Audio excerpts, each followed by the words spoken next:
Hello again and welcome to another premier draft of Dominaria. The previous one wasn't exactly a success, so let's hope to have a bit better draft now. And also my first two drafts were blue-black decks each, and in Dominaria all the 10 color pairs are playable, so I hopefully have some other open archetype than the blue-black here. Okay, the pack has some nice cards, but even though this is a two colored card, it is just so much better than any common or an uncommon in the set. I think that it's an easy pick. I guess there are some very good uncommons that are monocolored, and you might consider picking them over this. But in this pack, while the fungal plots is okay, Time of Ice is extremely good in an aggressive deck, and I guess the commons are not that amazing, but this rare is just better than anything else. So I'll take this, and hopefully white and black are open, because there are only a few ways to splash in this set, and while this is a splashable card, this is definitely better when you can always have the both colors available on turn 4. Okay, so Black Blade Reforged is a pretty amazing card, because basically this is an equipment that gives like a from +4/+4 to, I don't know, +8/+8 to a creature. Of course the equip cost of 7 is crazy, but it's still playable. And this set has a bunch of uncommon legendary creatures like this Whisperer, and well, a lot of legendary creatures. I think every pack is guaranteed to have an uncommon. Well, I mean, not necessarily uncommon, but a legendary creature, whether it's an uncommon or a rare. So it's easy to end up with a few of them. The Spokron Thalid is of course very good too, but I try to at least see if black and white is going to be open here. And Black Blade Reforged, I'm going to play this card in any deck, even in a deck that doesn't have legendary creatures, because while the equip cost is very expensive, it is also very high impact when you get to that amount of mana. Alright, so I think the best card in the pack is, well, there's nothing too crazy good. Spore Swarm is great in the Saproling archetype. I just passed the Thalid Lord, or what's the thing, the 2-mana 2/2 that pumps your Saprolings and fungus creatures. But I'm not picking it here. I think it's this Aven Sentry is, I think a playable, but nothing that amazing. I'd rather take the Skin Witch. It keeps me in the black and white. The Kitu Chronicler is a bit better than the Skin Witch, but I try to be black and white here now. And it's a reasonable defensive card, especially because I have two rares that are very good late in the game, so I am interested in defensive cards. And also at 6 mana you can sometimes, make the opponent discard the rest of the cards they have in their hand, whether it's 1 or 2 cards. Alright, so now this Trapper, which is also a tapper, is quite okay. I have 2 historic spells already. Artifacts and legendaries and sagas are historic, so I could take it over the Skin Witch and the Windgrace Acolyte. The Acolyte is okay, but it is a 5-mana card. I wouldn't want to pick 5-mana cards this early in the draft. And also the black and white sort of historic deck is an archetype in this set, and this is one of the payoffs for it. Alright, so yeah, these legendary sorceries are really tough, because you have to control a legendary creature or a planeswalker, and the planeswalker will be very tough in limited, of course, and legendary creature, while it's possible, it's still not that easy. So I'm not sure if I should take the Ruinos Blast. Oh, maybe I should redraft it. I just forgot that this set hasn't been available in a traditional draft ever. I might as well take it. I mean, the Blood Tallow Candle is the other one. And who knows, maybe if I end up with a lot of legendary creatures, I might actually play this, and this could be very good in that case. All right, here. So yeah, I never had the Dominaria never was in traditional draft when at least in the open beta and forward. So I haven't really drafted this in a very massive amounts, which means that I don't have all the cards in the set. Now I think I'll take the Sergeant at Arms. The Adamant Will is okay. Urza's Tome is okay, but this is quite okay kicker card. 3 mana 2/3 is definitely not great, but sometimes you can play this for 6 and you get a reasonable amount of creatures, of power and toughness, and it is the flexibility is what you are paying here. Alright, why is the Sivan Fire here? Alright, why is Sivan Fire in here? Now this is a turning point in the draft, because I could just take the best card, which is Sivan Fire, or another Skin Witch, or a, well, I guess Adamant Will, but I would take the Skin Witch over the Adamant Will here. I have 2 black cards, and this is splashable. I think I'll take the Sivan Fire now. It's so much better than the alternatives. Even if I don't end up playing the Sivan Fire, it was definitely worth picking here. Okay, so the Journey Mage is good in the Wizard's deck, but not otherwise really. The Voltaic Servant and the Aestheric Collider are okay in the Historic deck. I have only one Historic trigger though. One Trapper here. This is tough. I don't know, maybe I'll take the Glider. It's an aggressive card. It's of course very bad on defense because it can't block at all. That pack didn't have interesting red options, so yeah, I don't know yet how to proceed with the draft. I think I'm not going to pick blue and green cards, and this is really too risky to me. I don't want to. I guess if you have a lot of equipments, but I don't usually want to play a lot of equipments in my limited decks. I'll take the Overseer in case I move like a red-white in here. And here, yeah, let's take the 2-drop. It can even get some power boosts slightly. And here, all of these is really not that interesting. Yeah, none of these are interesting. Yep. Okay. So let's see if there's something good opening. I kind of want to still be black and white, but when I open a Ravka Passion, I suppose I saw some blue cards I could have picked late in the pack. It's not the craziest card, but the Flash Flying 4-mana 3/3 with the additional ability to definitely is a good one. And this is probably one of the better legendary sorceries. I think the red one might be a bit better, but the Wild Offering is definitely an amazing card, but does require those legendary creatures. I think I might still consider picking it. I have, by the way, I could just red draft it.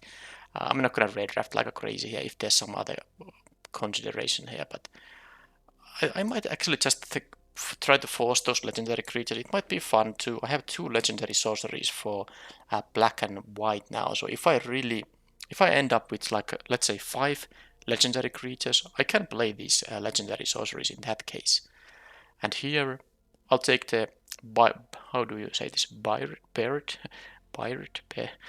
Anyway, this Steward of Archive, I will take it anyway. It's while the Death Bloom Thallid is good, and I wouldn't mind having the Memorial to Glory land that is going to have some additional value later in the game, and the Fungal Infection is okay, but this isn't.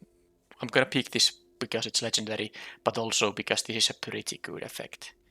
4-mana 2 for Vigilance is not great stats, but it's still fine stats, but this is gonna make the attacking so much harder for the opponent. So that's a very easy pick here. Oh, and look at this. Wow. Another Ariel. Well, I'm taking it. I'm taking it. Sadly, I actually would want to take the Vicious Offering here too. Some interaction here wouldn't hurt.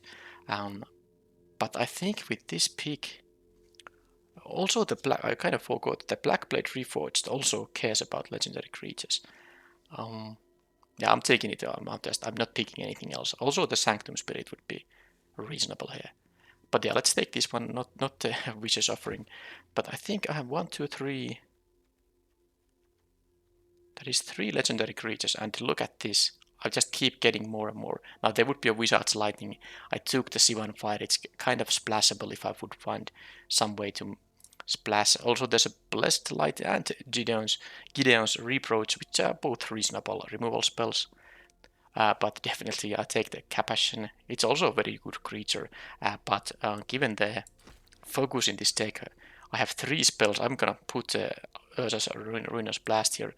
I'm gonna definitely play like a lot of these, well, most of the legendary creatures. Now this is a tough one though. 6 mana 4/4 lifelink. Yeah, I'm taking it.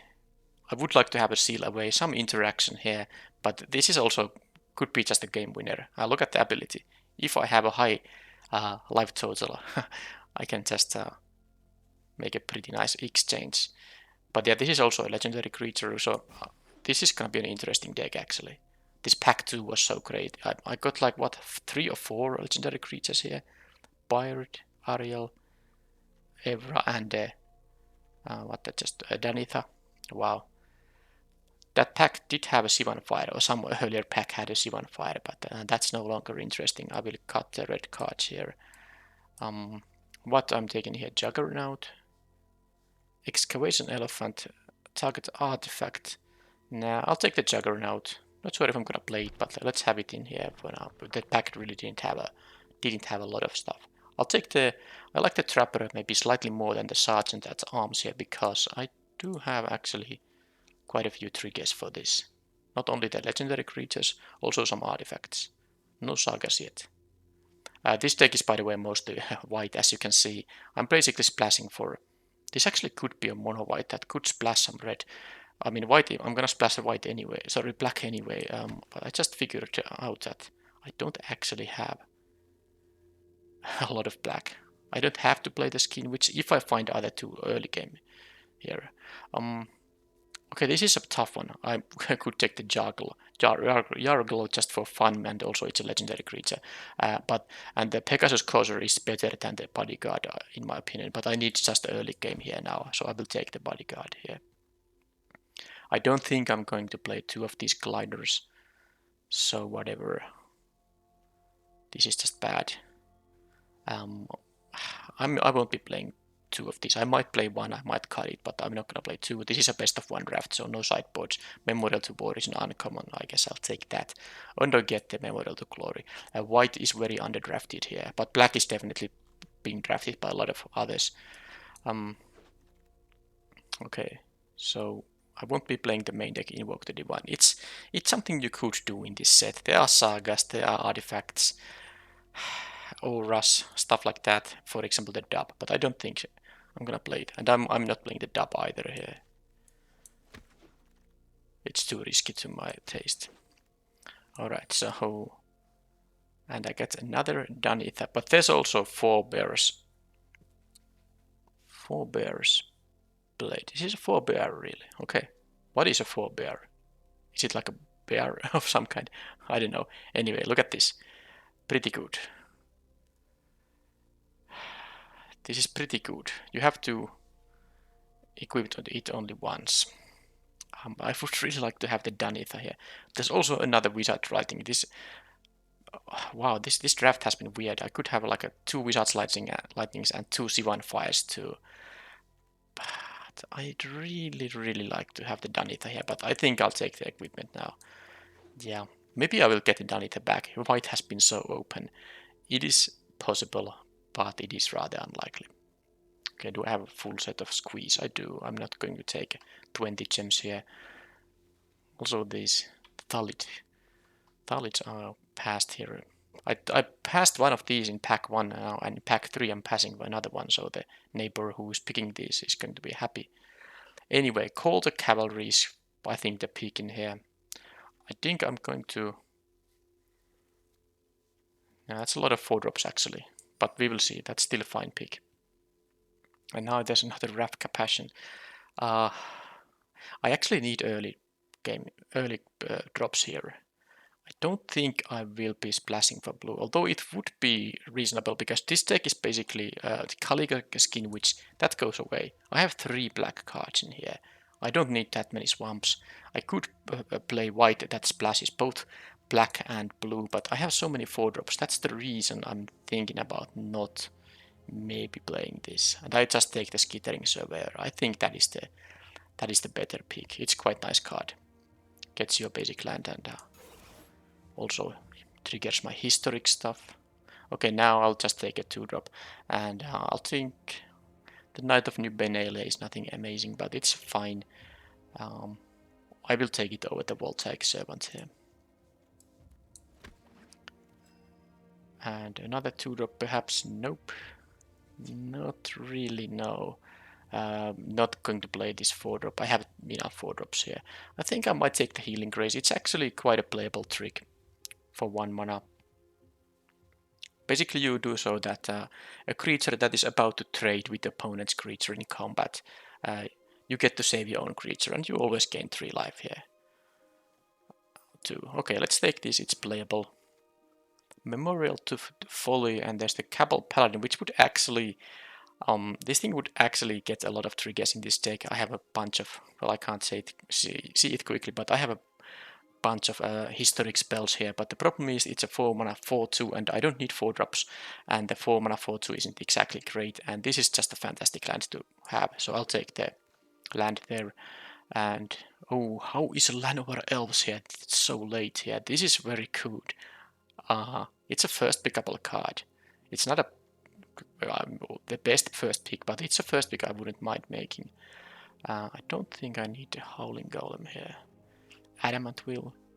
Blessing of Belzenok would be okay, because I have legendary creatures, quite a few, but I think that one was better to have the white trick here. Now I'm actually low on playables here. Do I have to take something like a Cabal Evangel here? Do I have a playset of Radhas? Yeah, I do.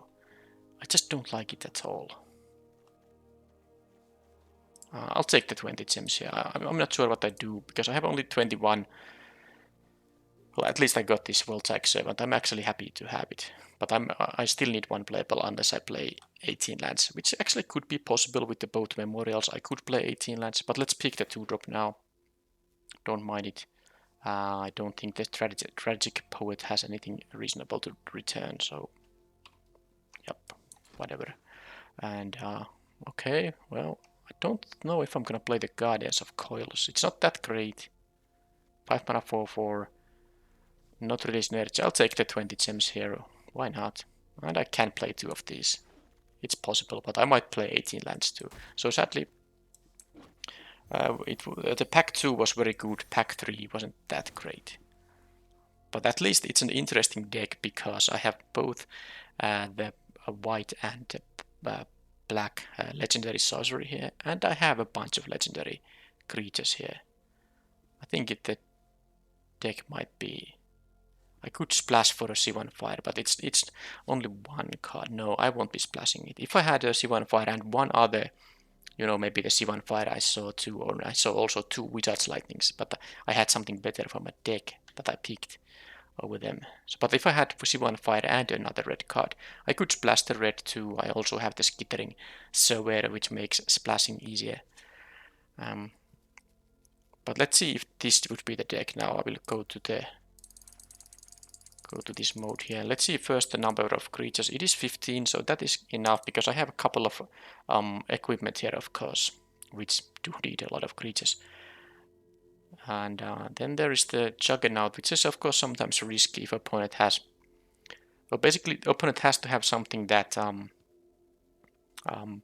it's not such a catastrophe if opponent has, let's say, a 2 mana 3/1. It would be annoying to lose a 4-drop on such thing, but at least it trades. But if opponent has something like a, 6 toughness or more and 3 power or more, then this just dies for free. But I guess it's quite not that often going to happen. Anyway, let's see the number of legendary creatures. And it is 1, 2, 3, 4, 5. It is 5 legendary creatures. Well, 5 is going to be enough. Now what I would like to have here, which I sadly never got, I think I saw it in pack 1, is the black thing that black sorcery that returns 2 creature cards from your graveyard to your hand. That would allow me to return these dead legendary creatures to better set up these sorceries. Now this thing will return something from my graveyard, but this also requires me to control a legendary creature in order to even cast it.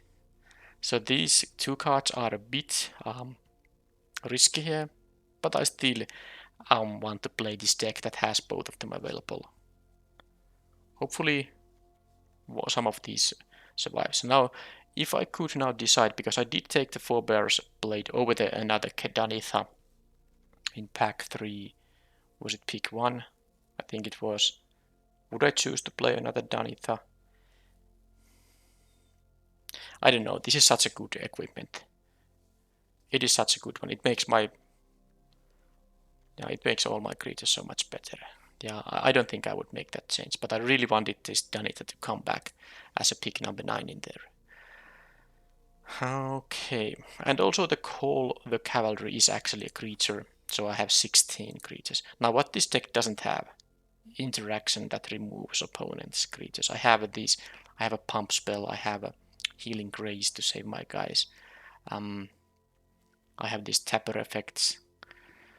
So let's see how can I survive without a lot of removal. I think the decision point here is to decide if I want to play just one healing grace. I think I will play all the other cards in here. Oh, the Esther Glider might not be something I want to have, because I have a lot of 3-drops anyway, and this deck is still more interested in going to the late game, and this is just only an aggressive card. It is nice as a historic trigger for these things, but my deck is more of a defensive one after all. I think I could play 2 of these healing graces, and I cut the Glider here, and then I will play 18 lands because I have 2 of these lands that act as spells of some kind. This makes a couple of tokens, and this returns. At least this can return some of my legendary cards back, so I might be able to set up these things. Okay, I'll play the double healing grace here, and well, I suppose this is the deck. I play 18 lands even though I have the Skittering Surveyor. This guy is also pretty mana hungry, and yeah, I guess the Black Blade Reforged, I require 7 mana for this if I can't get my legendary creatures. Yeah, it's fine. I will do it like this. I will play how many swamps, because of course I have only those 3 black cards and none of them are needed that early. Although I don't need like a ton of white sources. Something like 12 is going to be enough. So if I add now, let's put, what is the art? Let's take Dominaria art, because this is Dominaria Draft. Did I use this? No, because I've only played blue and black, so let's use this. This is very nice. Art by Jonas De Roo, however do you say his name. So anyway, if I add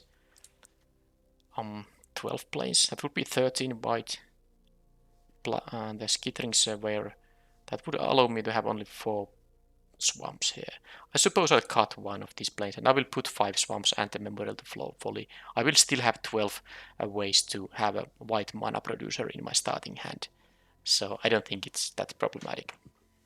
I do want to cast the Ariel on turn 4 when I happen to draw one of these, because it's a card you can just start sinking mana to it quite quickly. So 5 swamps, Dominaria swamps. Let's take this one. Okay. Interesting deck. I definitely would want to have some removal. Black splashable removal.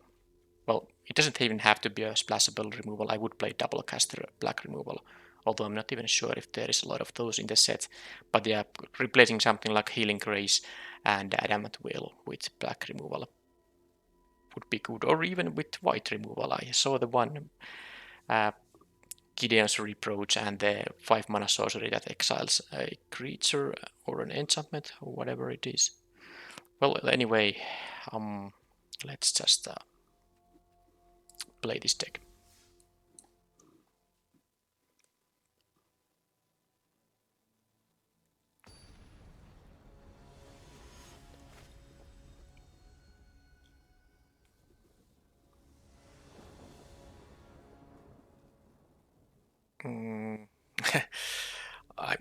I suppose I have 2 and 3 drops and I get the swamp with this thing. Okay, I will keep it. It's not a great hand, but it has a curve, and this is a late game focused deck. Also opponent, by the way, mulliganed here. Well, there's the swamp anyway. I just need to draw something. Well, I guess that is something.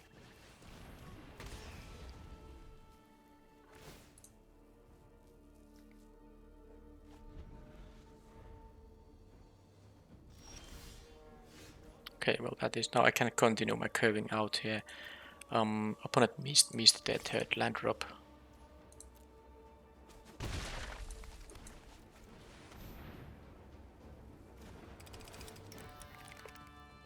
I'll get the swamp. I have here 4 planes anyway, so I don't really need a 5th one.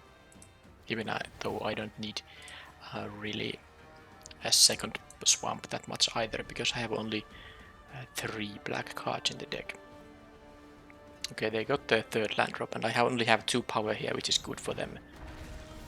Now, I will just play the Pyrogen here. Oh, I can actually start playing both of these legendary creatures and maybe use the Ruinous Blast. It will exile these guys, but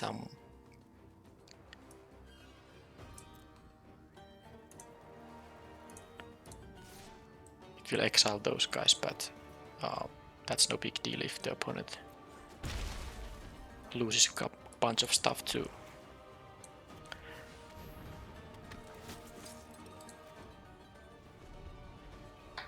Now the opponent maybe should have blocked because I didn't attack with the Skittering Surveyor. I don't know what trick could I have that would make attacking with the Skittering Surveyor bad, but yeah, I don't know. Anyway, they have an Arcanist in there. I could play the Trapper here too. It's kind of tempting because then I could use the Danitha to use it to tap something. It really is tempting. Okay, maybe it's possible I won't be using the Ruinous Blast, or at least I'm not gonna use it quite soon. So I will just attack with these guys now, because they have only a 1 power blocker, so they will take 2 here, and then I can play this, and this is a historic spell, so it will trigger the Trapper here. So I can just try to deal a bunch of damage here.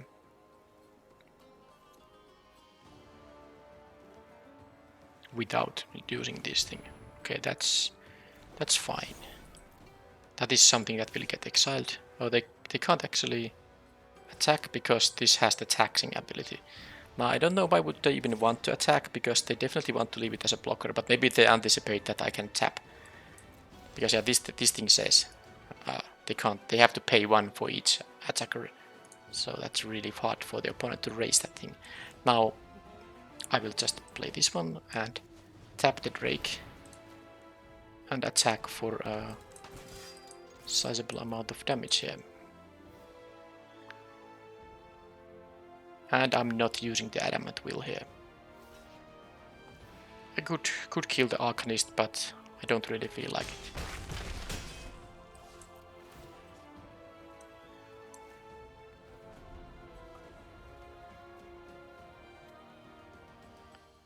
Now if I use the Ruinous Blast, I will lose the Trapper and I will lose the Surveyor and the Servants, but they would lose all these 3 cards, and if they play something that is non-legendary, that will be interesting. Okay, they have actually nothing. Now this is of course a bit more annoying now, because they have the blocker and I don't have another tap effect available. And they could have a bunch of things here. Now I do understand I have the Adamant Will, which would make their block bad. Also the Healing Grace is here. But they have mana up. I can't risk using my tricks here now. I also won't be risking the Ruinous Blast in here. I only have 4 power of attackers in my legendary creatures here. So I'm perfectly fine just waiting and seeing what happens. I can draw another trigger for the Trapper here and stuff like that, for instance. Let's see what they do end of turn. They most likely have something.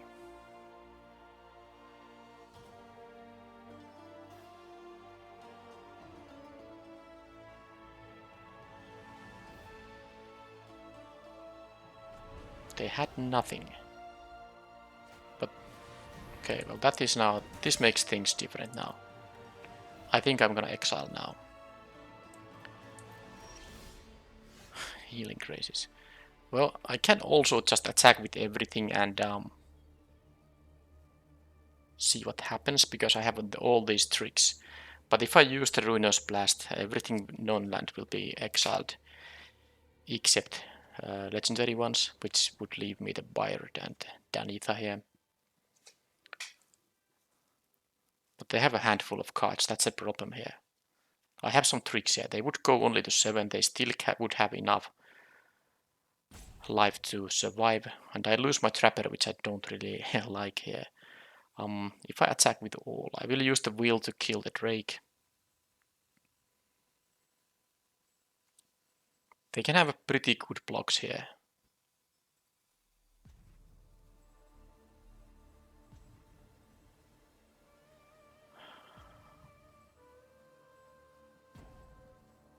Okay, let's do this. This will tap something, but it's irrelevant because everything gets exiled. So I'm not happy about this, but we will see if this is enough to win. I have the Adamant Will here anyway, so but if they have something like they have nothing. Oh, that's bad for them. Now I'm flooding a bit, but if they have actually nothing, they must have something. They have a rough capacity. Well, that's fine because I have the Adamant Will here.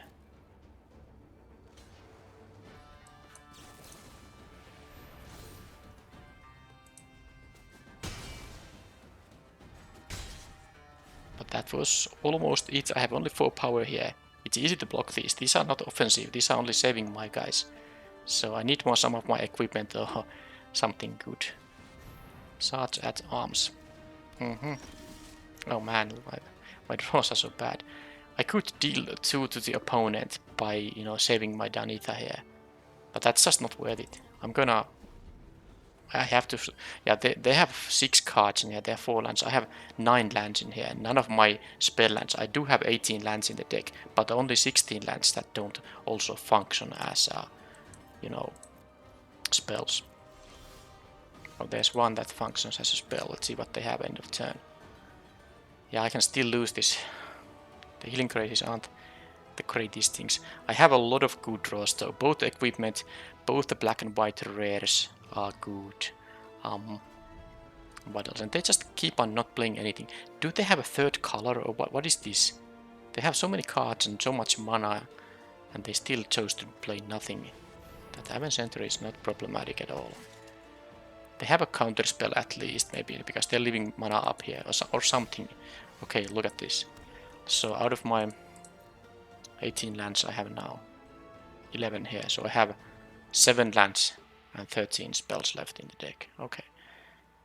Well, can't do anything.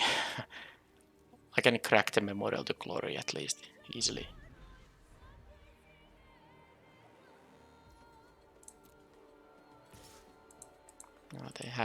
I have a life buffer here at least.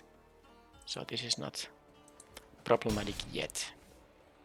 I do hope they're tapping out at some point, but doesn't seem to be the case. Okay, so I have 6 lands and 1 in here, none in exile. 1, 2, 3, 11, 12. Yeah, 6 lands and 13. Oh, they have a blink of an eye. Okay, fine. 6 lands, 13 spells left in the deck. Well, I just need one of my good bombs and hope they don't have a counter for it.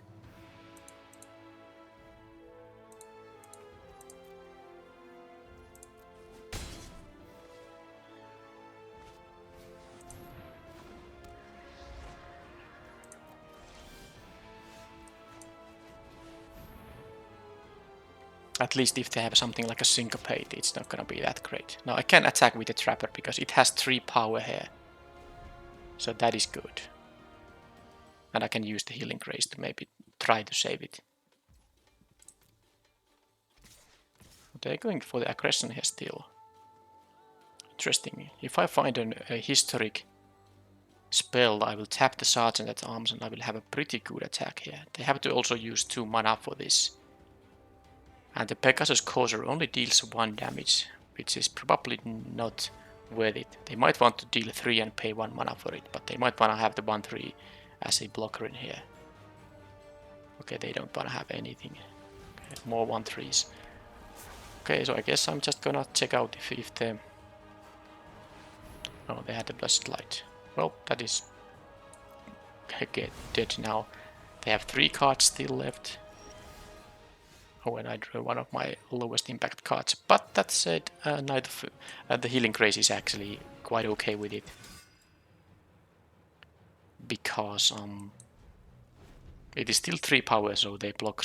I'm gonna be able to trade with something like an Arcanist. And I can, at this point, trade the Healing Grace with the Arcanist just to have the 3 power attacker here. And they will probably have more instant speed interaction, but I just have to burn through all of that. Okay, Sarge at Arms is... Well, that allows Syncopate to actually counter this, but it's fine. I will now just attack with this thing. And try to use their instant speed interaction. I don't actually care if I get a 2-for-1 here now. So I will prevent the next 3 damage that would be dealt to any target. So to this thing, and then I will get 3 life unless this gets removed or bounced as a response.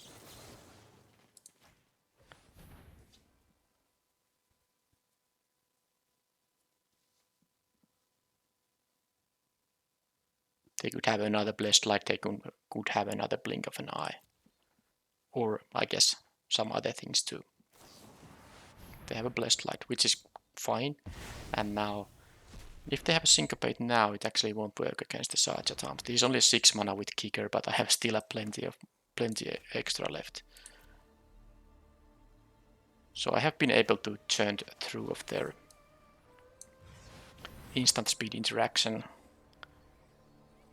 Or actually, yeah, they can tap this Arcanist for mana, but they still had a Syncopate for 2 and I had 4 available, so that's quite fine. And they must start to worried about me making some kind of an Alpha Strike here. So they can't attack with a lot of the guys. They also don't have... The Avenge Sentry is the only kind of a good attack, because the Pegasus Courser only deals 1 damage. It might not be worth tapping this thing. Okay, they get to steal that one. Well, that's super annoying.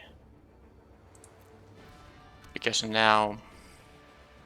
That's 2-4 is going to be such a good blocker here. I don't care about the taxing ability actually, but the 2-4 being a good blocker. Yeah, the opponent really...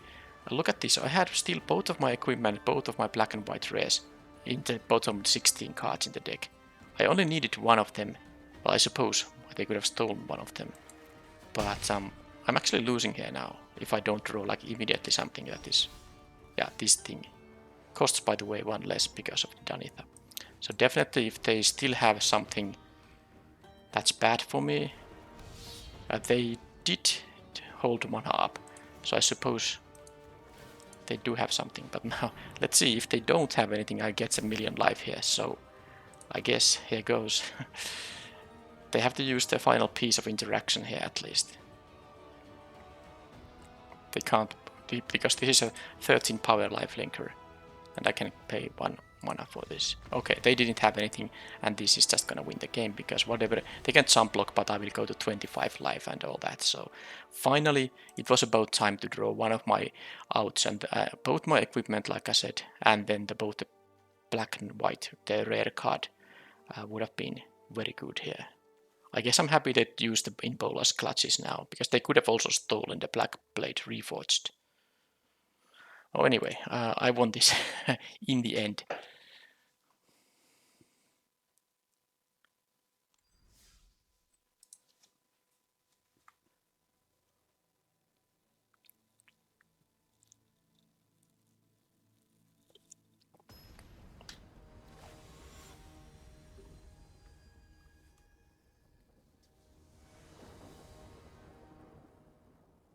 Okay, there's an Ariel.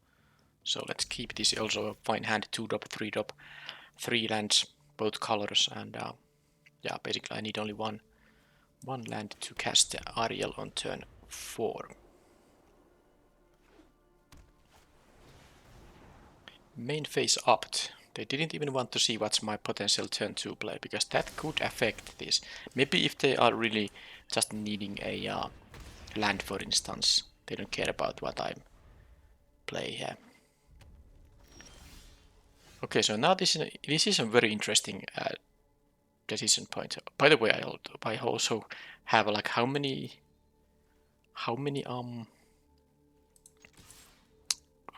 white sauces compared to black sauces, and now I have 1 plains and 3 black sauces. Now what I'm here trying to say is that if I'm gonna want to launch the Ruinous Blast, I definitely don't need to play this now. And I also might want to play this tapped land just to make sure that Ariel will be on the next turn, regardless of my draws. It could be an available play. But I'm also interested in just playing both of my legendary creatures, hoping to draw the plains for this thing. Oh, this is actually a legendary one too. It won't get exiled by the... Well, that's annoying. Anyway, I'll not play this. I got my white sauce. It is entering tapped, but it's still fine. Yeah, of course in this set the Ruinous Blast might backfire because also opponent can have legendary permanents. But they need to do something to this Ariel, of course. This is just going to start doing a bunch of work here. I can make a white token here. It also has Vigilance, by the way. Well, let's see what they have. Maybe they have something. It would be annoying though if they have something that allows them to...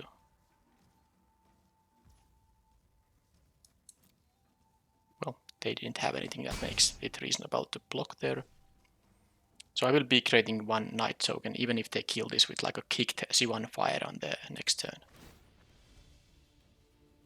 So this says, yeah, they get those 3 ones if they have this equipped or enchanted by an aura.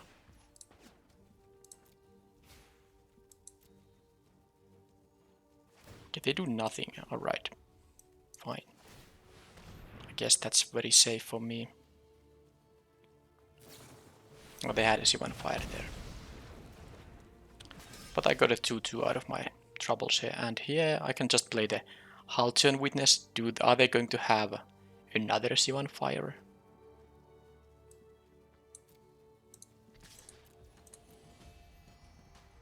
Oh, they trade with that thing. Well, that's fantastic. Okay then, this could... Well, this could be insane. Well, they have of course removal. There's also 5 mana sorcery speed removal that deals 5 damage to a creature. But they need to do something to the Evra, or just have a good blocker. Well, that is the fiery intervention there, I suppose. So I can return those things later, but not now. This costs total of 4 mana because, yeah, it costs 3 mana, but you have to tap this land too. So at 8 mana I can return the Ariel and also cast it on the same turn.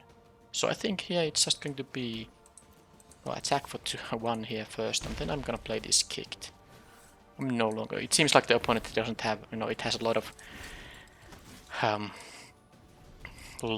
interaction, but not many creatures, so the Ruinous Blast won't be that relevant anytime soon. Okay, they have a card draw and removal, which is of course a good theme for a deck. But let's see if I can. Do they have a removal for the... Okay, that's pretty irrelevant to me. Okay, so... Guess I'll offer the trade here. Let's see if they have more removal for my guys that will return. So now I can play this thing, get me a plains and play the steward.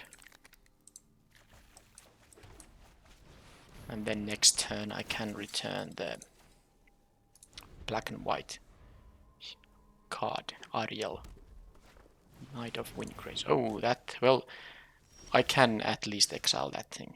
Can't attack no longer now, but it's fine.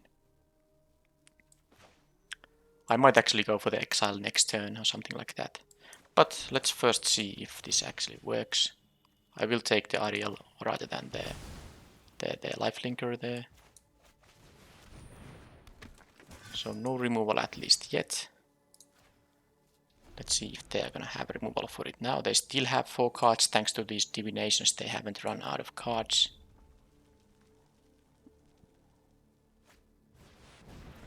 Okay, now let's see how they scry here. It might be time to Ruinous Blast away this. Okay, they scryed 2 to bottom here. Alright, that is good news for me. So now if they don't have a counter spell, oh, there's also the Wild Offering. Well. So put up to 1 target creature or planeswalker card from a graveyard. So this also works for the opponent. Destroy up to 1 target creature or planeswalker. So you can't get the one you just destroyed. And this thing exiles. So let's see, currently there's like a 3 to... What do I have? I guess there's Evra here. I think it's still... I'm going to play the Ruinous Blast here. See what happens. If this gets countered, I can play the Wild Offering on the next turn.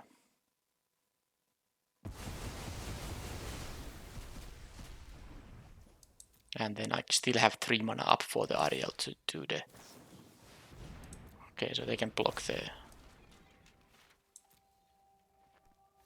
that thing. So tap.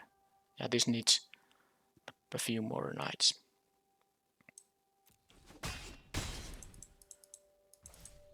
These are soldiers. Yep. Another one of those. Well, at least now they are into top deck mode, and this will overwhelm them at some point anyway. Now the Wild Offering can get me the Evra, and it can become 18 power. So I suppose I'll just do that. Right. I will kill the Narumeha.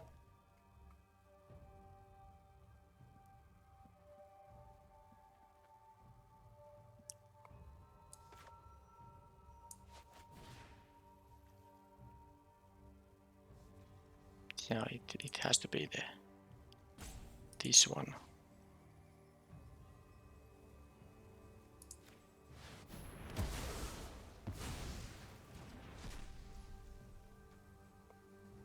I might as well have the land there. No reason to attack now, they can just kill the Ariel.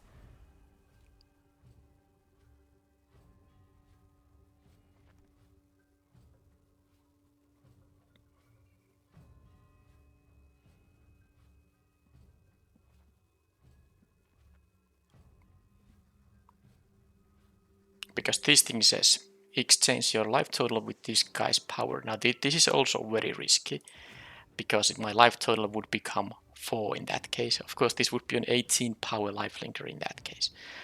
But if the opponent has any card in their hand and mana up, I won't be... Oh, I don't understand why they played that, because now it's just some...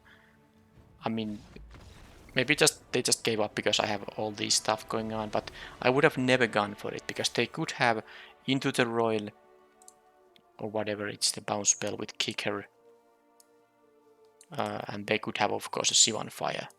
So if I make this an 18-4 and they have this card in their hand, I don't wanna. But the problem is that my life total would be suddenly 4, and they could burn me out of nowhere. So I wouldn't do it unless they have an empty hand. I was still going to win with the Ariel, just pumping out knights here. But anyway, the opponent conceded, and I got to play both of my legendary sorceries, so that was fun.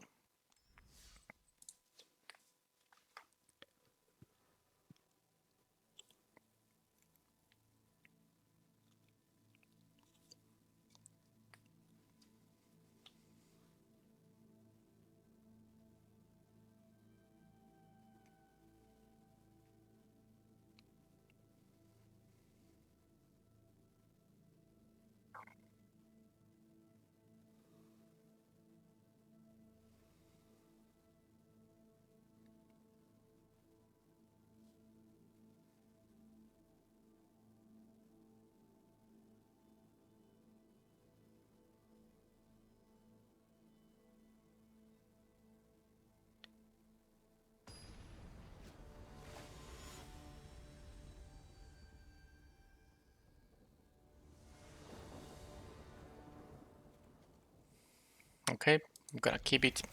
I even have the blade here, although it is quite slow, but still good to have it.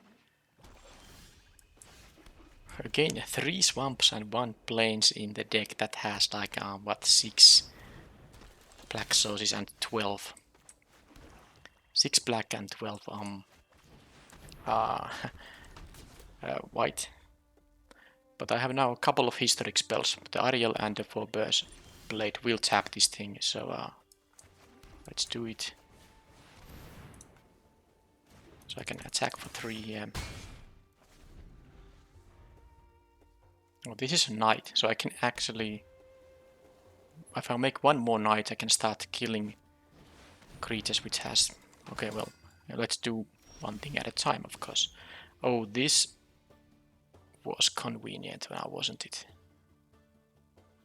Because this makes 2 knights for this thing. I can tap 2 untapped knights, kill the Ha'ana god, and then just offer a trade here. Because I don't mind trading with the Cabal Paladin. Now I have other options here too. I can play the Knight of New Benalia and use this ability. But I feel like this is better now. Right. Let's just do it. They are tapped out. I get a free kill here anyway, no matter what. X equals 2. I will tap these guys. And if they wanna trade here, I don't mind. If they wanna take the damage, I don't mind.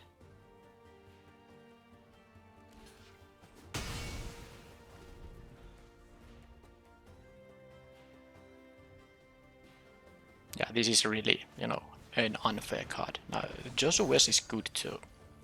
Also can't be dealt with the Ruinous Blast here. But, I mean, it's just a matter of time. I'm gonna kill this thing. I have no hurry with this thing. I'm gonna play this knight and then make another knight, and then I will have 4 other knights, and I can kill even the Josue's in that case. Unless they remove the Ariel right now. In which case I can still use the Forebear's Blade to threaten them. Okay, that is not useful.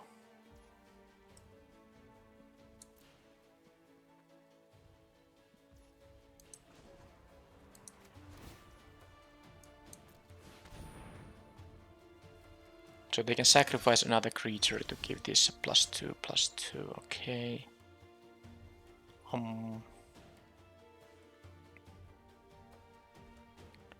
Well, guess I'll just try killing it before. Now they have only 1 white mana up. This should be a fairly safe way to kill it, right? I assume. They will make the pump happen if they want to, but there's no point. Now I can play this and I can play this. Can't equip it yet, but it will happen very soon.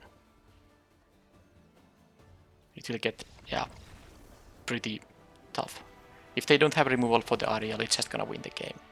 Because I'm not even sure if I highlighted it that much in the draft, but I did remember what it does. So it, first of all, it's a 4 mana 4/4 vigilance, which is, you know, very nice stats for a limited 4-drop.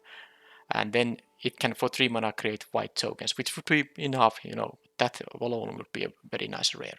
But then it can just kill creatures, and it can fuel the ability by making those knight tokens, but also my deck has a few other knights as we saw here, and I can just accelerate the rate of killing with this card.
Okay, how about 1, 2, 3, 4 drops?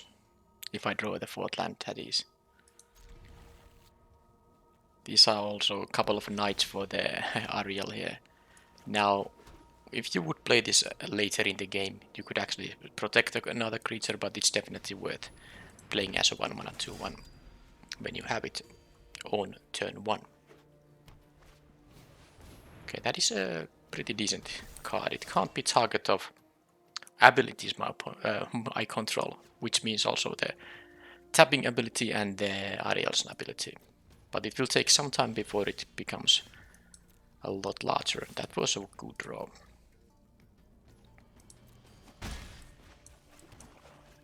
Yeah, that was amazing because I can equip them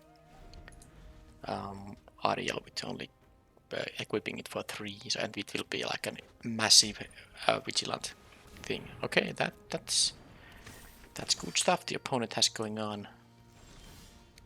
So yeah, I can have a turn 5 where I cast and equip it onto Ariel. So I guess with the first striker being there, I can't just do much here right now.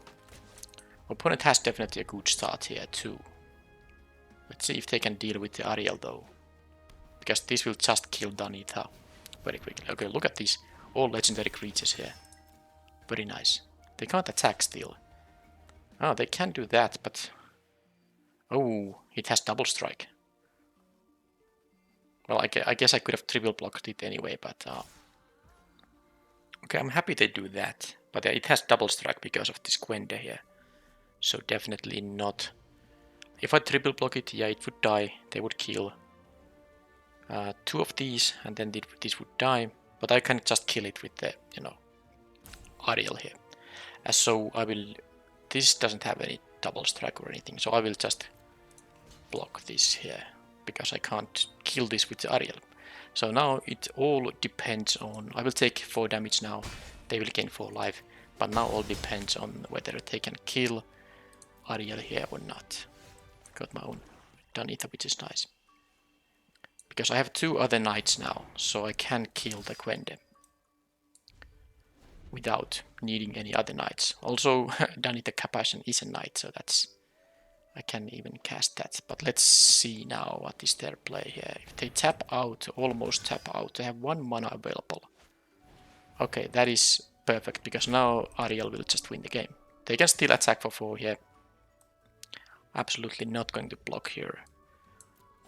And then I will just kill the Gwenda first, and yeah, this is quite bad now, but it's okay. So I will play. No reason to show the Black Blade yet. Also, it will be cheaper to cast when I have Danitha here. So I will play this Danitha now, and I will tap. Now that they are tapped out, I will have X equals 2, kill Gwenda, and The knights I'm gonna tap are going to be, I guess, the bodyguard. Well, let's. This has first strike, so they maybe can't attack with those things. I am at 12 though. Oh, I can still cast this because it only costs 1 mana. Kind of forgot that. So yeah, if they have some pump effect, I might still lose. This is only a defensive one, I don't care about it. Although that does mean that I can't actually, whoever is equipped with the Shield of the Realm, I cannot block it because damage will be prevented. Ooh, they have a lot of legendary creatures, a ton of them. But it's not gonna help them. It is not going to help them. I will take here only 2 now because the double strike effect is no longer here. Oh, they actually are just sacrificing it. Oh, this makes no sense. Why would they do that? I'll just eat up. These don't have first strike. Okay, I mean, I even gained the life back that the other guy deals, so they just threw away a 2/2 here. Okay. So now what I can have here. I can have, of course, a lot of stuff. First of them is going to be me equipping this for 3 mana only on a legendary creature, which is my life linker. It's gonna get a ton of life, and then I will kill the Dunith, I think, and then I can still attack with this guy because it will cost 1 mana, but that's okay.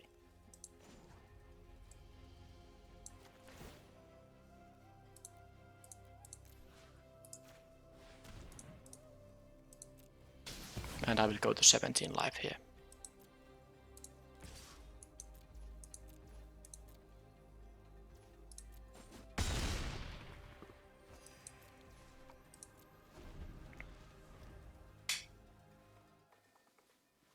Yeah, this Ariel is... Oh, they have another one of those. Well, too bad for them, I can kill all the creatures surrounded by it. So look at this deck, so many legendary creatures. And I was happy I had 5 legendary creatures in this deck. They have a lot more. But they also can't win here. Unless they have to deal with so many of these things. They have to deal with the Blackblade Reforged, they have to deal with the Ariel. They have to deal with both of them, otherwise they have no chance. And if they happen to have the Ruinous Blast too, it actually doesn't work against any of these. Alright, so... I guess I'm just killing the Byrd here now. And then I will... Well, let's try it first. Guess I can attack with the Bodyguard even. I can play this, right? I can actually play this. Yeah, so...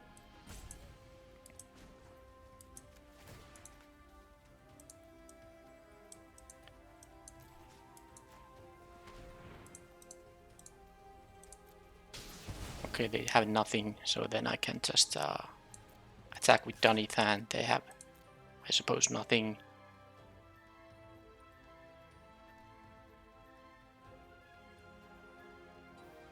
Yeah, they knew what's up. I mean, they can't. The Blackblade Reforged is so crazy, especially when you have legendary creatures for the cheap equip.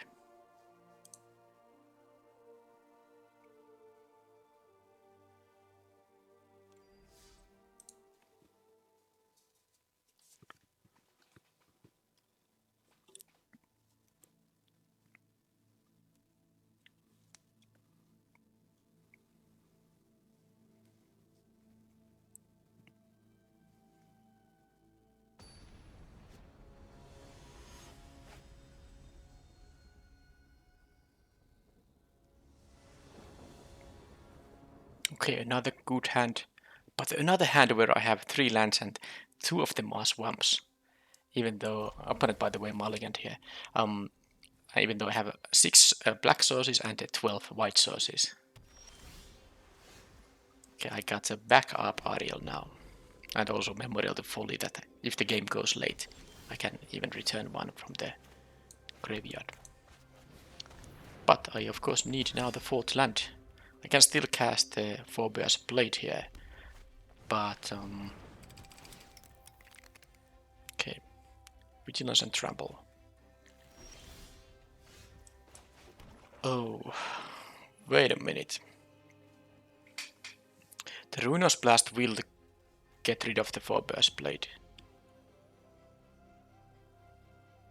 I'm not sure how I feel about it.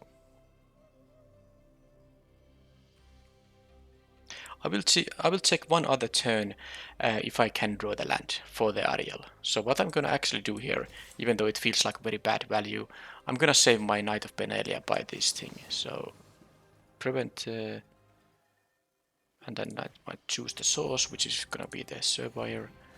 So I don't want to cast this blade if I have the Urza's Ruinous Blast that I'm probably going to use to get rid of their stuff.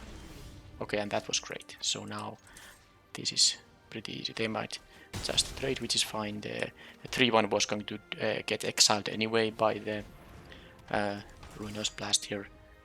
And now let's see if they have removal for this. If they do, I can just play the other one. If not, I can just start making tokens here.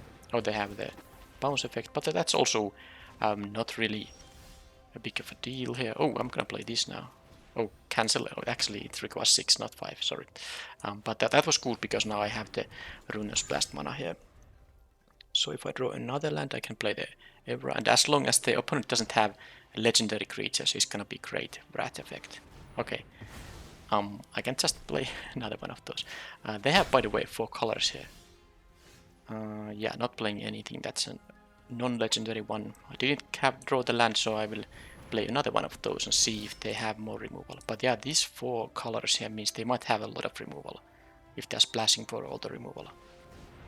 Okay, that's a good one. So ideally I just draw the land. I did. So there could be ways they can punish me, but this has vigilance. So I will attack here. I'm not gonna miss 4 damage. They might not have anything.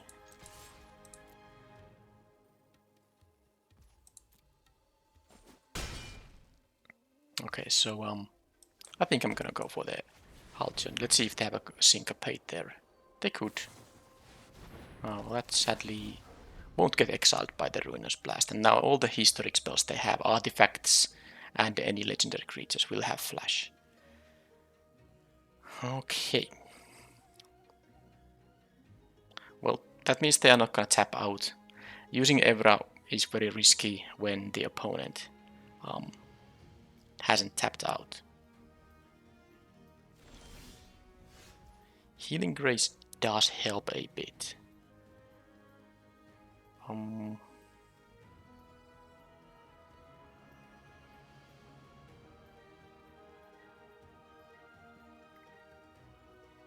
guess I could use the Evra here to try to trade with the Rough Compassion. They might flash in something that is, you know, the 5/5, the 6 mana 5/5 artifact creature or something like that. Maybe it's better to not do that. Kind of a risk yet. Although I have the Healing Grace. Okay, let's see. If they double block, I will just trade with the Rough Compassion. I want to get rid of the Rough Compassion, mostly because it also is getting spared by this thing. And I don't need the Evra to win. The Ariel will be the one that is going to win here. So they have some trick, but I have a Healing Grace that might save it. If they have like a burn spell in there. So there's no point for me to do anything here right now. I definitely wasn't gonna use this ability here if they were hoping for that. So that is going to get prevented now.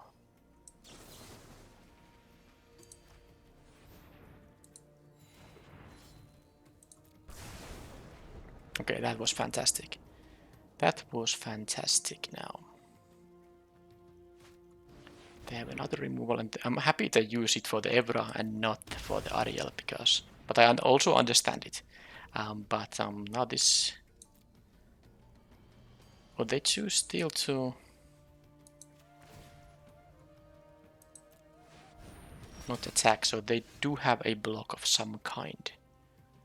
Well, they can just flash in a... Well, I have the Memorial to Folly here, so I just don't have to care about it too much. I will trade there with the Wrath Compassion if given the chance. They don't flash in anything with 3 mana here. Of course they can have like a trick, but then they have a trick. So no big deal. Okay, they didn't attack, but I guess they just wanted to block the 2/2, but that is definitely making sense. So I can cast this and have a knight end of turn, and then I can actually use the Ariel's ability to try to kill the Ravka Passion.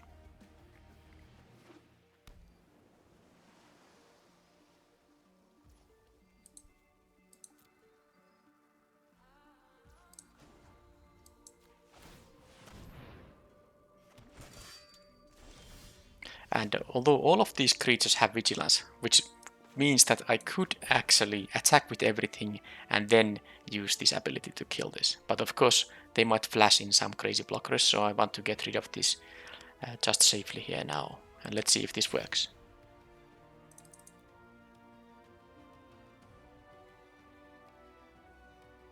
Not sure I need to do it right now though. I will tap all of my guys anyway. So... okay. I don't have to do it now. I can do it end of their turn. They didn't flash in anything now.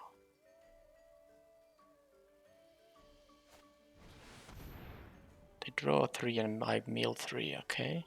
I think it might be time to kill this thing now. Or to at least try to.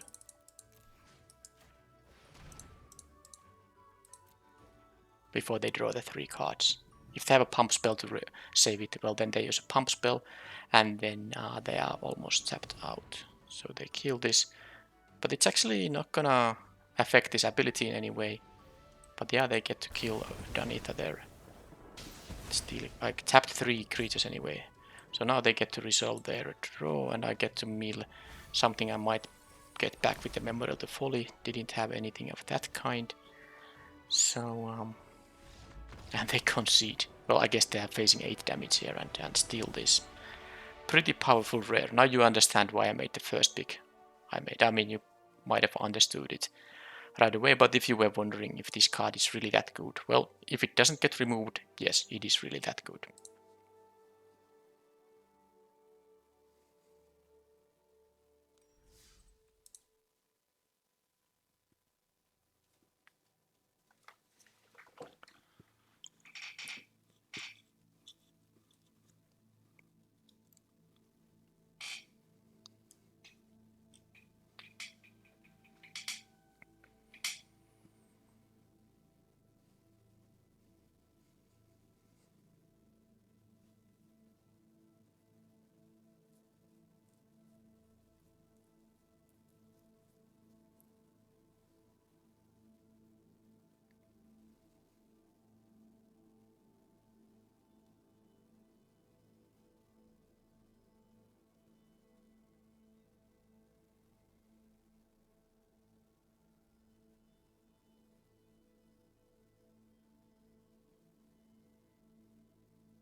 Wow, this is pretty funny because I have 12 white sources in the deck. Well, I have the Skittering Surveyor here, so I think I will actually keep this. I'm on the play. I might even draw the planes here, but this Surveyor will give me the planes. But it's really funny that I have a 3.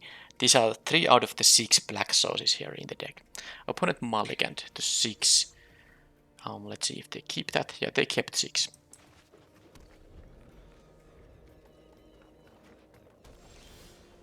Okay, well that's the good continuation. Now, the best continuation would be to have the Trapper on turn 3 and the Ariel on turn 4 to maybe start attacking for 3 here. But I guess I'm happy. Well, especially with the Black Blade Reforged. This is fine curve. It's not ideal, but it's definitely completely acceptable now, given the power level of the cards.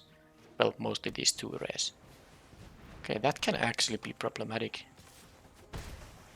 If they have a way to enhance their guys somehow. But anyway, I will just... I can't block these, so there's no reason for me to not attack and kind of represent something. I might be able to get for 1 damage, but no.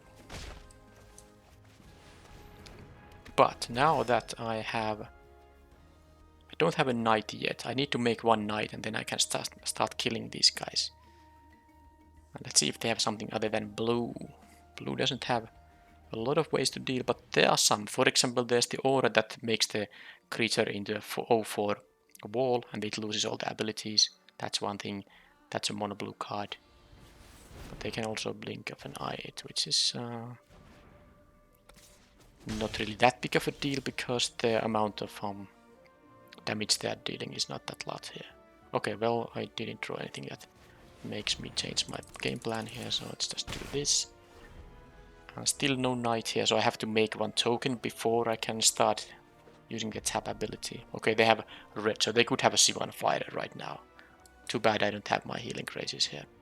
And with one place, it's very hard to keep mana up for this. Well, I guess the next land, I have 11 white sources and 3. Okay, this is the way the order I was talking about.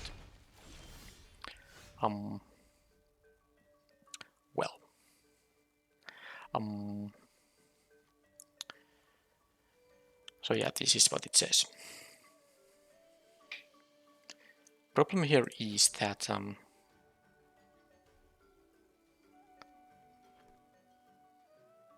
I would like to have the white, but I think I'll just play the Juggernaut here. Yeah, I will play the Juggernaut here. It is a 5/5 creature, and if they have some blockers, I have the healing crazes, but I really actually need extra white sources here. Yeah, it's pretty awkward if the next land I draw is going to be one of the 3 remaining black sources, and not one of the 11 remaining white sources. Okay, Time of Ice will be also. Now they are still having only 2 damage per turn, and I have some life gain in here too, but this is still pretty awkward. They will tap another one, and then all the tapped creatures will get bounced. Can I tap this in some way? Yes, I can. Yes, I can.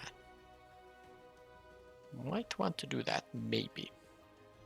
Anyway, now I will attack with this. And, yeah. Now I can equip this with the Black Blade Reforged. It's still a legendary. It doesn't lose the legendary super type, but the problem is it has defender, so it's not really useful as a big defender when they have unblockable attackers.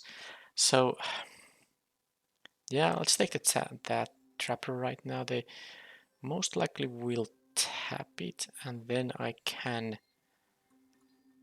Well, yeah, this can be awkward if they find some additional damage sources here. I will bounce the Juggernaut. I'm not even that interested in tapping the Ariel because it's so slow to replay all the stuff I have in here. I will be replaying the server if I don't find another land, so I can tap this thing too, either by attacking or using the trapper here.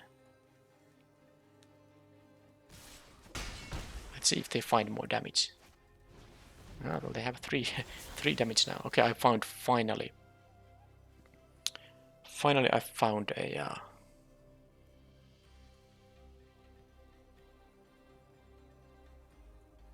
another planes. Now the question is, do I want to attack with the Surveyor? Because it will be tapped and it will be bounced to my hand. It's a free attack because they can't kill it. And then I'm gonna play the Bayard here because it's also very good with the ability. The attacks are going to cost them a lot. And if they have a Syncopate, they can't counter it with Syncopate. I will have 1 mana up here. And this has Summoning Sickness. So I'm just thinking about whether I attack with this and whether I want to tap this thing. And I think the answer might be that I will attack with this thing. Because I want to return it to my hand.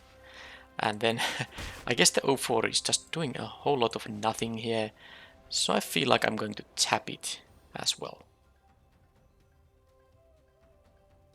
Now I will be having a lot of cards returned to my hand. And I will pass the turn with 5 cards in my hand. If I get 4, I will go to 9. I will draw, I go to 10. I will have to discard to hand size actually.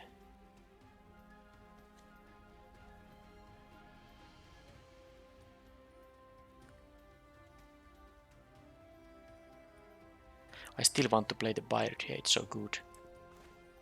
If I discard to hand size, I will have a... Yeah, it's pretty awkward actually. No matter what, I'm going to return 3 of these cards.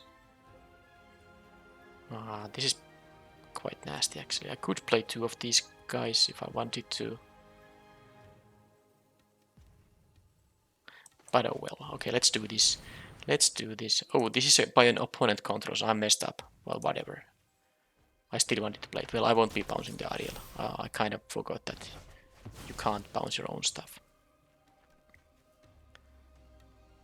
Because that would mean that you have to target your own creatures if opponent has no target, so it's quite okay. But yeah, this is going to be awkward for the opponent. If they can't deal with the Bayard, they have to pay 3 mana here.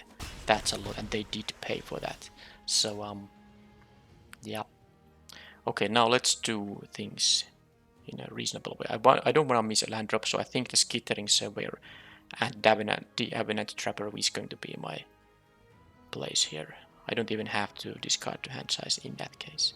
I could play the Blackblade Reforged and equip, but I don't feel like that's there because it's not gonna give me that great of a clock. So I'm just doing it like this. Are they really going to... I guess if they have a pump spell, they can just win. I have the Healing Graces, which will be pretty good, but I'm not gonna leave them up now. I will play the... I guess I could play the Anagard here and leave a Healing Grace up. But no, I will play the Trapper here. That allows me to start, you know, tapping their stuff. If they now can deal 6 extra damage, but they can't deal 6 extra because every attack costs them 1 mana too. Now let's see if they can kill the Bayard. They would really want to kill it. Oh, they had more bounce. Did they finally find a land here? Seems like they did. But yeah, this is gonna be awkward. This is awkward, but now I will have the Healing Grace up. So I will play the Bayard here for sure. And tap, whatever. Doesn't matter. And I will be playing the Honor Guard here. I won't be playing the Servant because I wanna use it as a tapper effect. And this will leave me 1 Healing Grace up, which hopefully is going to be enough to prevent any kind of... I might just do it anyway. It prevents only 3 damage from a source, so if I use... I mean, basically this will gain me always 3 life, but the thing is, I can't prevent all the 3 dealt by these creatures. I can only deal damage from 1 of them. So as long as they all have only 1 power, it's only gonna prevent 1 damage, and then I would gain 3 life.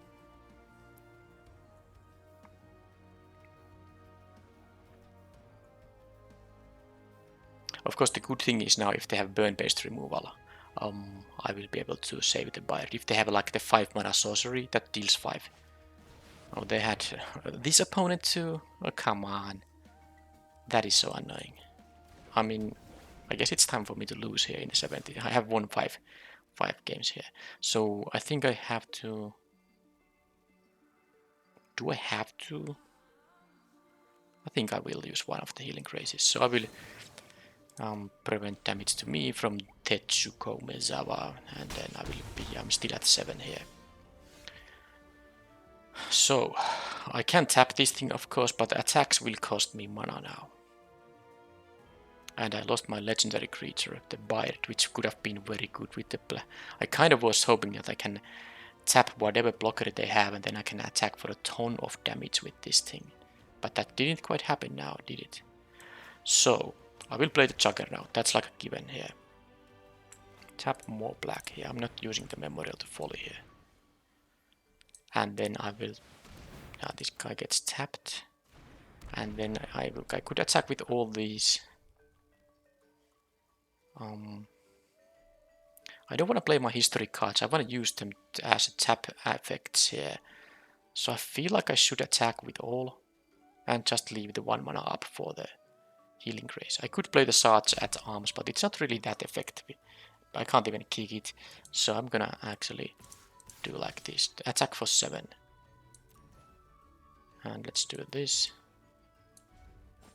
And let's see how they are gonna try to win. This is not unblockable.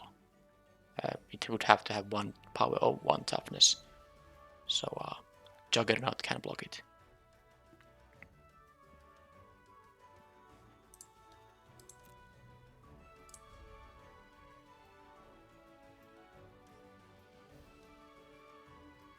Yeah, the Bolas's clutch is pretty annoying.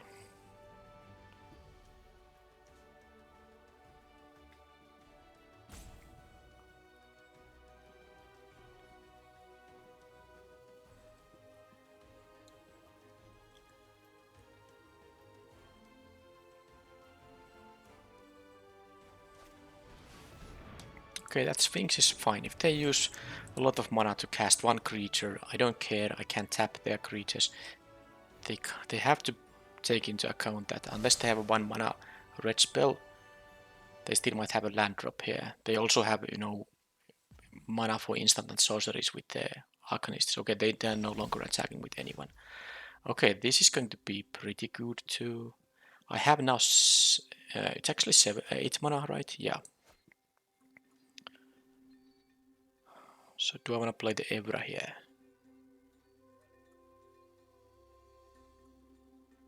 This will trade with someone. I will need to have 1 mana.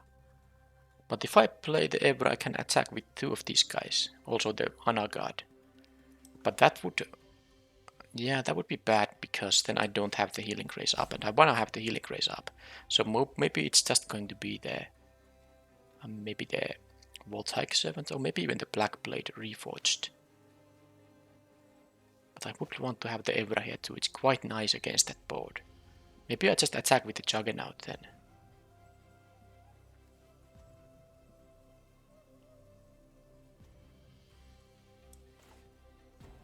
Okay. And I will tap. I don't care if they block with the Bite. I don't care if they block with the Sphinx. So I don't tap them. I don't care if I will tap one of the Arcanists. Also, it takes away mana from them, which might make some sense. So I would like to attack with also the Anagard here, but it's just not leaving mana up for the Healing Grace must be a mistake. So let's do this. And let's see how they block here.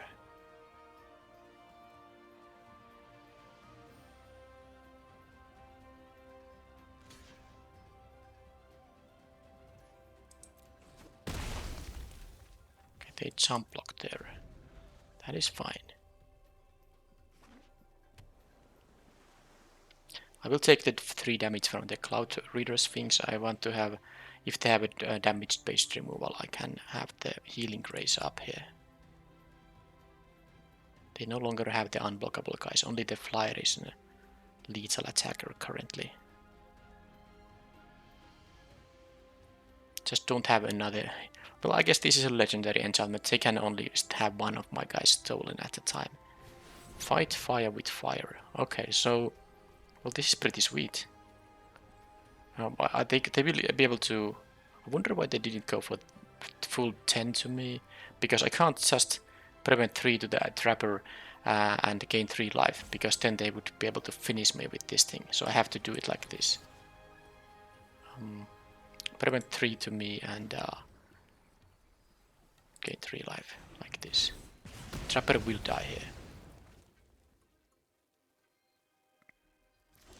But I still have my lifelinker, which is going to be pretty bad for them because I have the Black Blade Reforged. And now they are tapped out, so that is basically... and I have mana to equip it and still pay the tax for the Pirate. Okay, that is basically them not having a chance, right?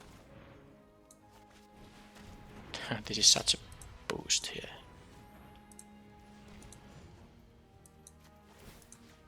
Yeah, they tapped out there, so that was their undoing. And I can, yeah, actually this is just This is just lethal. I didn't even realize, but this is lethal. I didn't even need the equipment, but I suppose I still did that. Yeah. Because I had 3-4 power attackers and they were at 4. Okay, so the healing crazes. Let's just say the first one wasn't that effective. It only, I mean, basically the first one was only me gaining 4 life because I prevented 1 damage and gained 3. But the second one basically won me the game because, well, because I didn't lose and then I was able to win because they tapped out. Pretty sweet.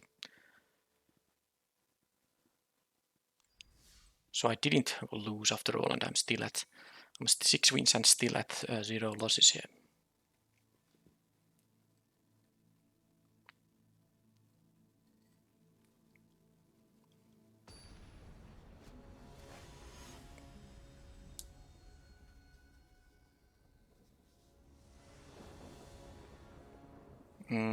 Yeah, it's good enough. I have a 2-drop here. If I draw any land, I have 2 3-drops. I'm on the play though. It's a bit risky, but if I have 18 lands in this deck too. A couple of them do enter tapped, but I have 16 lands I can draw. Almost 50% chance. So yeah, that was not so unlikely that I can draw the land there. Now I have a little more breathing room because I have 2 3 mana spells I can cast. These can just trade, I don't mind.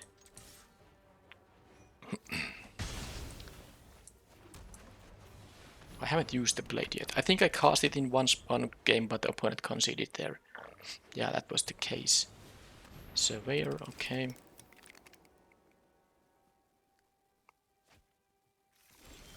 Okay, so I got lucky here a bit. Because 2 out of the 3 drops were lands, and that allows me to cast my, again, this pretty good 4-drop here. And I have the Wild Offering now. I guess I can return only like a pretty low impact card, but if I draw a land, I might just, kill whatever they have and return the Benalis Anagard. But let's first see if they have like an eviscerate for it. Okay, just a Sergeant at Arms. And I did draw the land, so... given that I don't actually have that much removal in the deck, I maybe should save it a bit.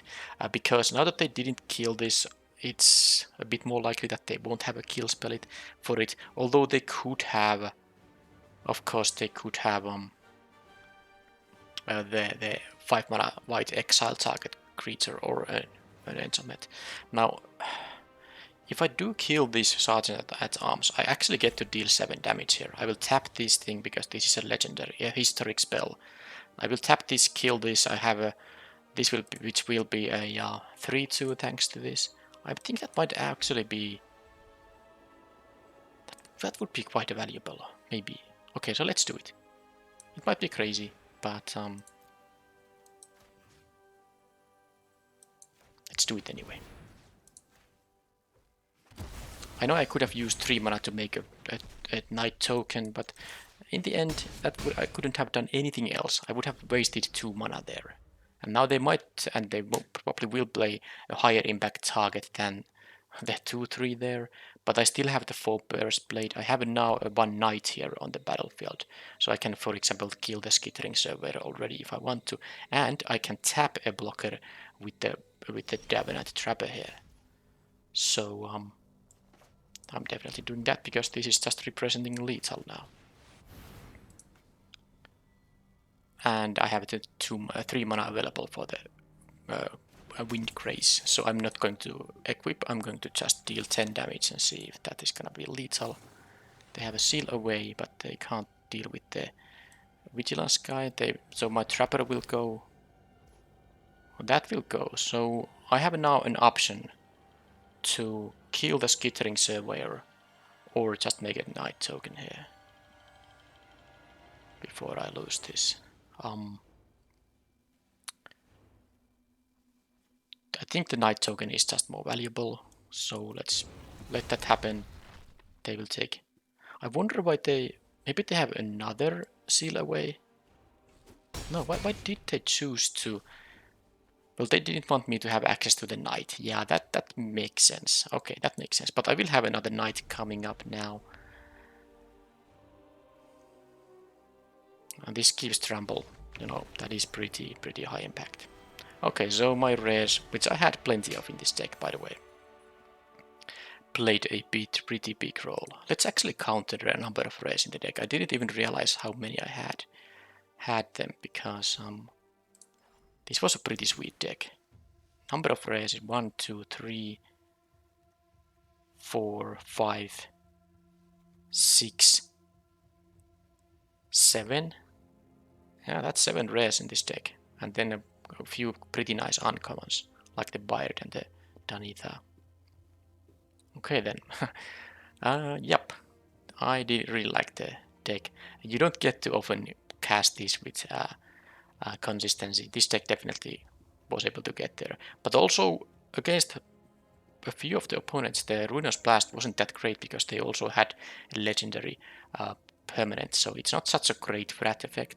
But of course, if you yourself have some good legendary creatures, it is worth including in the deck.